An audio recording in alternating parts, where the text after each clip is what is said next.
지난주에 개봉한 크리스토퍼 놀란 감독의 오디세이가 저도 보고 왔는데 아주 요즘 핫한 영화로 떠오르고 있습니다.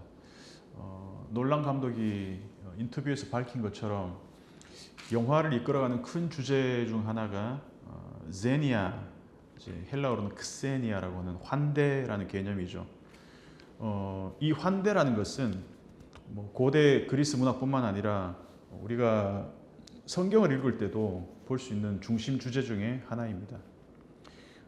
이 크세니아는 hospitality라고 하는 이 환대라는 것은 어떤 사람의 겉모습을 보고 선택적으로 저 사람은 내가 이 환대를 베풀 만한 사람이다라는 판단 아래서 친절을 베푸는 게 아니고 외형과 상관없이 초라한 모습이든 어떤 형색이 고귀한 형색이든 상관없이 누구에게나 선의를 갖고 대하는 태도입니다. 그래서 이 크세니아가 오디세우스를 보면 제우스의 뜻을 대변하는 어떤 그런 삶의 태도로 나타나죠. 신이 인간의 모습으로 나타날 수 있다라는 것 때문에 그래서 환대를 소홀히 한다는 것은 곧 신의 뜻, 제우스의 뜻을 거스르는 것이기 때문에 항상 거지의 모습이든 어떤 또 왕의 모습이든 귀족의 모습이든 동일하게 친절을 베푸는 것을 이야기한다는 것입니다. 그래서 어떤 손익 계산도 전제되지 않은 것이 이 크세니아의 본질이라는 것이죠. 그래서 오늘 우리 읽은 본문처럼 부지 중에 내가 without knowing 어떠한 저 사람의 신분과 저 사람의 상황을 내가 알지 못하는 상태에서 베푸는 것이 이 환대의 진정성을 담보한다라는 것입니다. 그래서 이 호메로스의 책에도 마찬가지고 성경에도 마찬가지고 환대를 베푸는 사람들이 있는가 하면 적대적으로 박대하는 사람들도 등장한다는 거예요. 누구나 마찬가지, 우리가 사는 사회도 마찬가지지만 낯선 사람에 대해서 적대적으로 대하느냐, 경계를 가지느냐, 아니면 낯선 사람을 따뜻하게 맞아줄 것이냐. 이건 지금도 우리가 겪고 있는 현실이기도 합니다. 이거를 가장 잘 보여주는 장면이 창세기 18장, 19장에 나옵니다. 대조적으로 나타나죠. 아브라함을 찾아간 세 사람, 사실은 천사들입니다. 그런데 아브라함은 이 사람들이 천사라는 것을 모르고 부지 중에 이 사람들을 대접했습니다. 굉장히 극진하게 환대하는 장면이 창세기 18장에 나옵니다. 요즘같이 이렇게 뜨거운 날 아브라함이 장막 문에 앉아 있다가 사람 셋이 서 있는 걸 보고 황급히 뛰어가서 그 사람들을 영접합니다. 그리고 이 사람들의 발을 씻기고 음식을 대접합니다. 그리고 그 다음 장 19장을 보면 이 세 사람 중에 두 사람이 소돔을 방문하는데 거기 살고 있던 아브라함의 조카 롯, 소돔에 살고 있었잖아요. 근데 조카 롯도 아브라함이 환대했던 방식 그대로 환대를 합니다.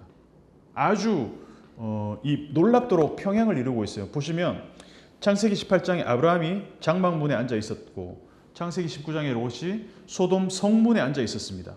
그러다가 나그네를 보고 달려갑니다. 롯도 일어나서 맞습니다. 몸을 굽혀서 아브라함이 세 사람을 맞고 롯도 얼굴을 땅에 대고 절을 합니다. 그리고 자기 집으로 초청합니다. 롯도 자기 집으로 초청합니다. 그리고 발을 씻깁니다. 둘 다 똑같이. 그리고 음식을 준비하는 장면도 똑같습니다. 그리고 음식을 손님들이 먹죠. 놀랍도록 비슷합니다. 그런데 차이가 있어요. 아브라함은 자기 장막 안에서 맞았습니다.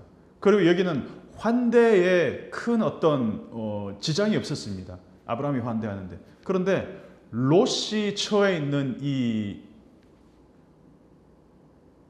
컨텍스트에서 롯이 있는 이 공간, 소돔이라는 곳은 환대와 적대가 언제 이 경계가 무너질지 모르는 위험한 공간입니다.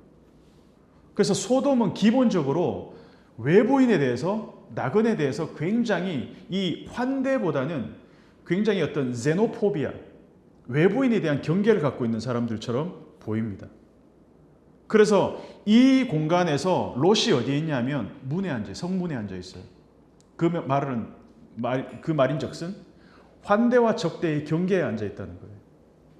그래서 언제든지 여기서는 외부에 있는 사람들을 적대할 수 있는 가능성이 농후한 지역에 롯이 살고 있다라는 것입니다.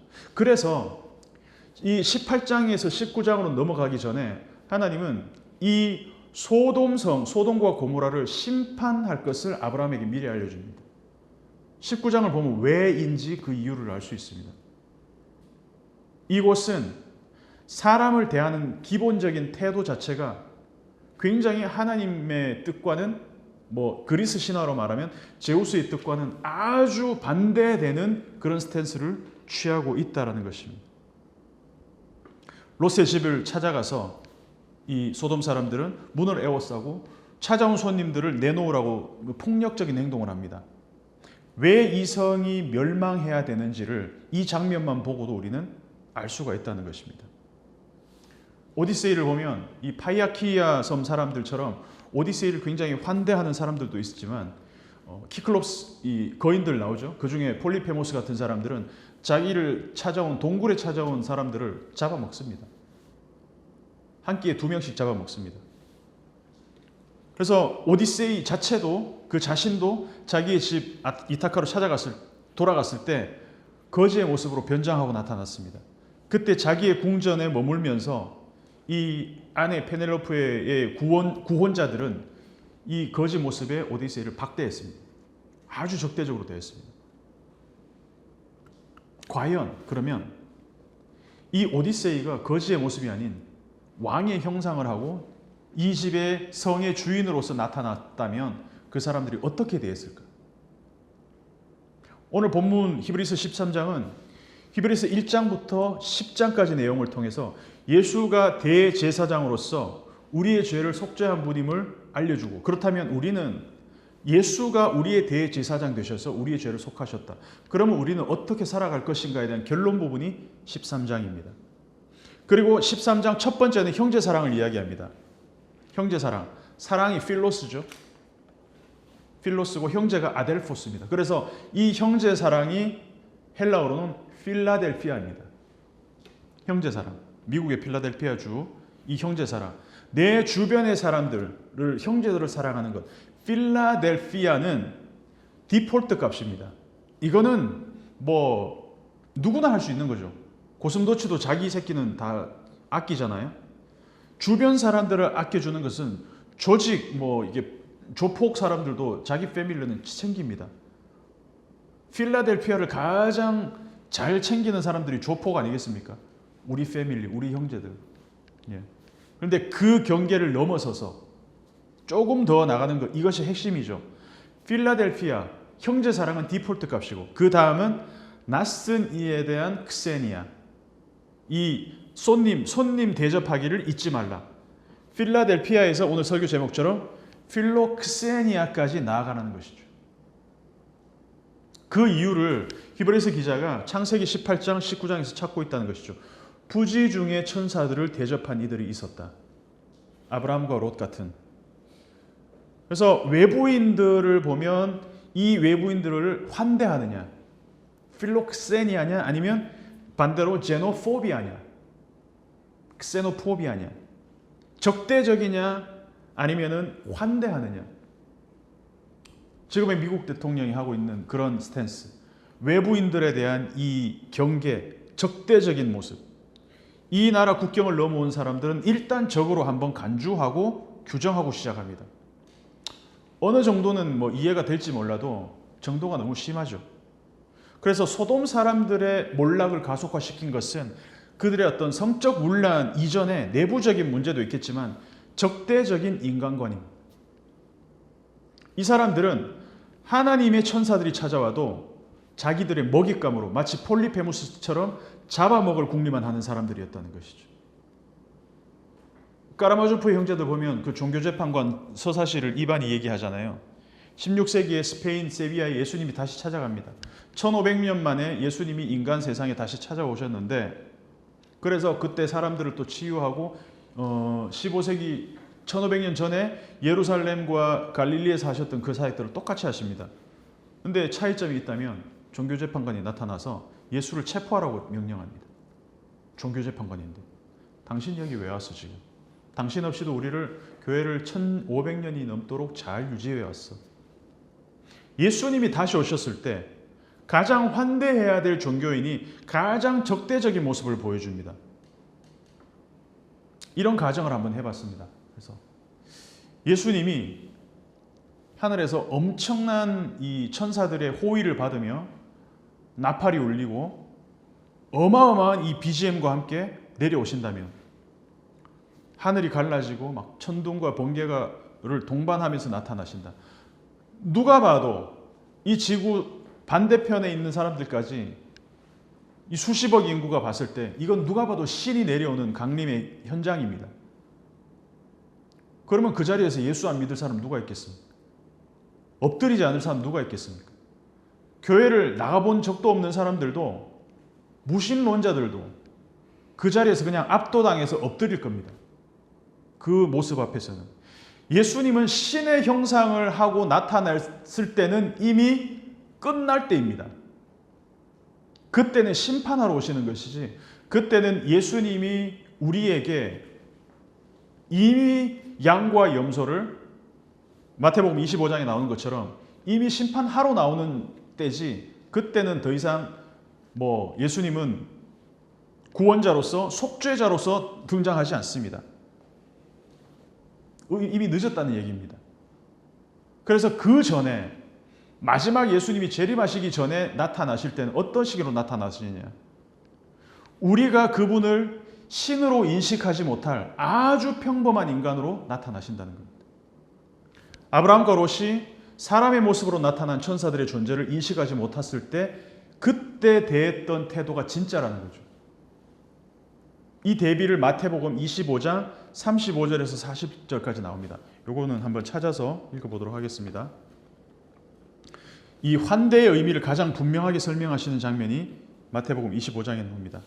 35절부터 40절까지 양과 염소에 대한 하나님 심판을 보여주시는 장면입니다. 35절부터 40절까지 시작. 내가 줄일 때에 너희가 먹을 것을 주었고 목마를 때 마시게 하였고 나그네 되었을 때 영접하였고 헐벗었을 때에 옷을 입혔고 병들었을 때에 돌보았고 옥에 갇혔을 때 와서 보았느니라. 이에 의인들이 대답하여 이르되 주여 우리가 어느 때에 주께서 줄이신 것을 보고 음식을 대접하였으며 목마르신 것을 보고 마시게 하였나이까? 어느 때에 나그네 되신 것을 보고 영접하였으며 헐벗으신 것을 보고 옷 입혔나이까? 어느 때에 병드신 것이나 옥에 갇히신 것을 보고 가서 배웠나이까 하리니 임금이 대답하여 이르시되 내가 진실로 너희에게 이르노니 너희가 여기 내 형제 중에 지극히 작은 자 하나에게 한 것이 곧 내게 한 것이라 하시고, 그리고 이 뒤에 41절부터 45절은 정반대의 경우 이 나그네를 환대하지 않은 적대적으로 대한 자들의 내용이 나옵니다.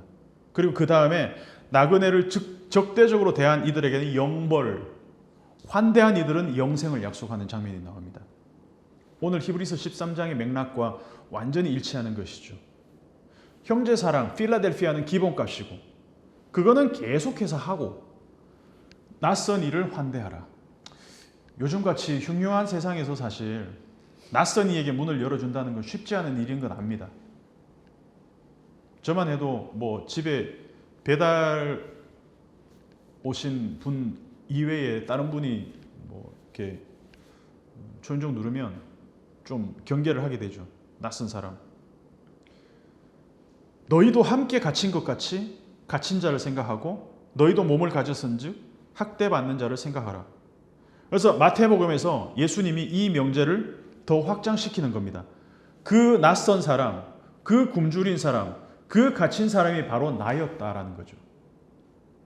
그래서 환대라는 것은 단순히 친절을 베푸는 것이 아니라 예수 그리스도를 맞아들이는 신앙의 실천이라는 것이죠. 우리가 낯선 자들을 어떻게 대하느냐는 것이 우리가 하나님을 어떻게 대하느냐와 동일한 스탠스라는 것입니다. 하나님의 모습으로 나타난 하나님을 대하는 것은 그건 누구나 할 수 있는 것이죠. 아브라함과 롯은 그래서 부지중에 without knowing 천사를 환대했고 히브리서는 교회 공동체가 가야 될 방향성으로 이 환대를 제시하고 있다는 것입니다. 그리고 마태복음 25장에서는 우리가 만나는 가장 작은 이웃에게서 예수를 만나게 된다는 이야기를 하고 있습니다. 이게 복음이라는 것이죠.